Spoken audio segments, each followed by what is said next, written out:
Bandera coming to you live from Casa Gilda in the heart of Tabacuan, Olongapo City. Alright, this is 107.1 Radio Bandera. And welcome to the Night Jam Radio Show with DJ Tommy G. Alright, we're doing test broadcast right about now. Just, test broadcast. You guys heard the song from Phil Oakey, and that's called Together in Electric Dreams. Ito ang bagong radyo ng sambayanang Pilipino. Radyo Bandera, tahanan ng mga balitang totoo, musikang bago at may serbisyo publikong taos sa puso. 107.1 Radyo Bandera. Iwawagayway ang bandera ng malayang pamamahayag. Okay, we hope you guys will join us regularly here on 107.1 Radyo Bandera. Samahan nyo kami every single day because right now we're doing test broadcast, but soon enough we will be doing the regular programming for you guys. Okay, we are coming to you live once again from Casa Gilda Resort in Barangay Holy Spirit, or Holy Spirit Village, that is, Tabacuan, Olongapo City. Alright, my name is DJ Tommy G, and hey, you can request for songs. You guys can text me up 0910-6909-501. That's the text digit for this radio show, at least. Okay? And we have a public service announcement here. Okay, we would like to call on all the former employees of the U.S. Naval Base. Alam niyo yung Subic Bay Freeport zone ngayon. Dati the U.S. Naval Base, it was home to the 4th Fleet of the U.S. Navy, ang Subic Bay Freeport Zone. Pero ngayong Sabado, itong darating na Sabado, magkakaroon po kayo ng reunion, ha?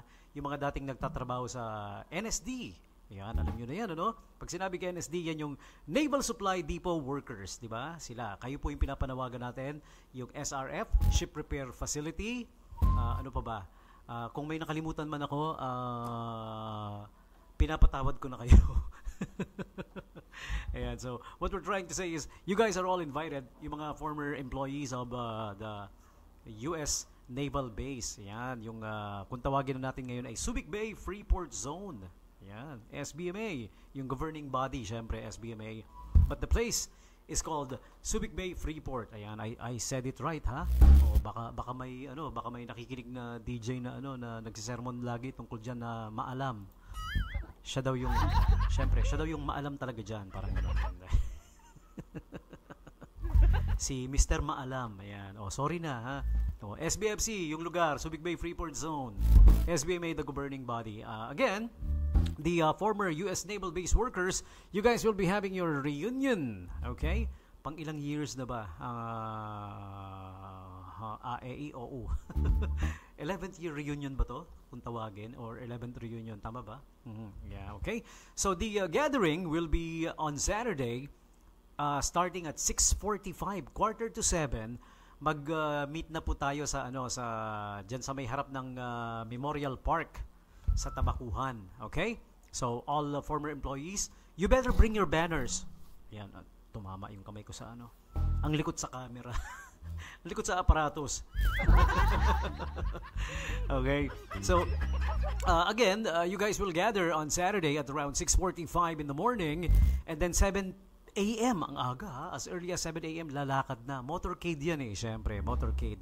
And then the motorcade will be going around the city of Olongapo. Yan. Tapos papasok sa loob ng Subic Bay Freeport Zone.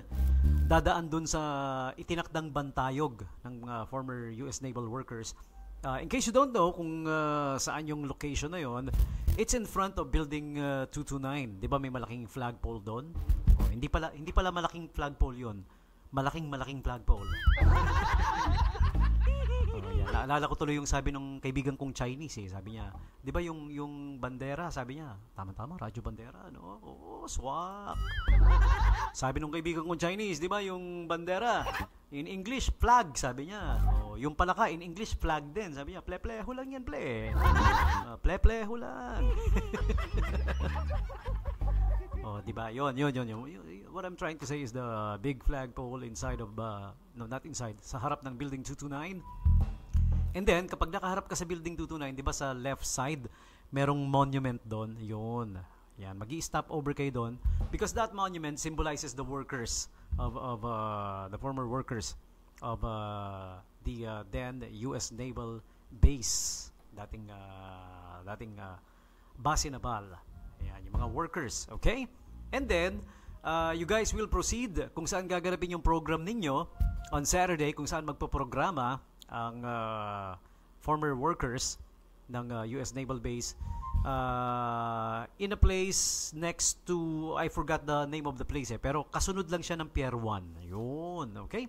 Well, all in all, sama lang kayo sa motorcade, hindi na kayo maliligaw. Yan, dire-diretso na syempre, 'di ba?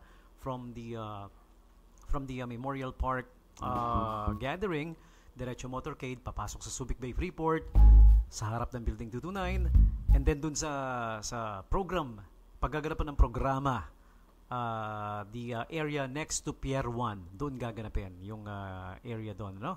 Okay? So again, all former US Naval Base workers, yan, yung kung tawagin natin ngayon na Subic Bay Freeport Zone, it used to be the home of the 4th US Naval Fleet. So it's gonna be now the yeah. Kafer, sorry, I'm on air right now. Okay. Ayan, doon po gaganapin ha. Again, yung mga dating manggagawa ng Subic Bay Freeport. Join us. Sama po kayo. This coming Saturday na, Sabado. Ano ba sa Sabado? Naku, bilis ng panahon, ano? Sa Sabado, ano na eh. Friday is March 14, Saturday is March 15. Yun. O, yung mga sumasahod ng March 15, sweldo pala ng March 14, ano? Tama-tama. Okay?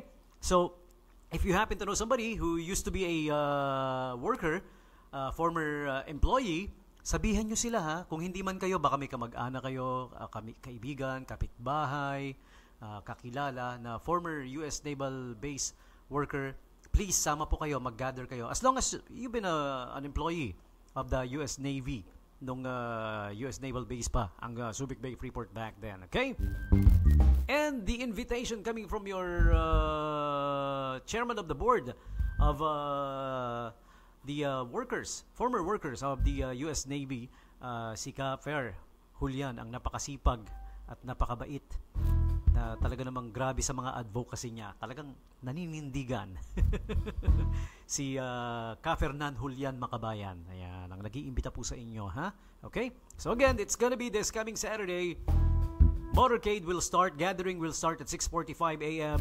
Saturday in front of the Memorial Park in Tabacuan, Olongapo City. Alright? Uy, nakikinig yung kaibigan natin sa yung mga taga-marketing ng Royal Duty Free. Ayan, sila Ma'am Mary.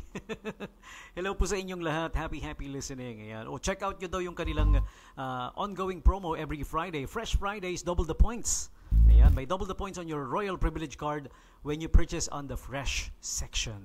Alam nyo na kung pag sinabing Fresh section, ano ba yung nandiyan dyan? Diba? Poultries, meats, fish, vegetables, and produce.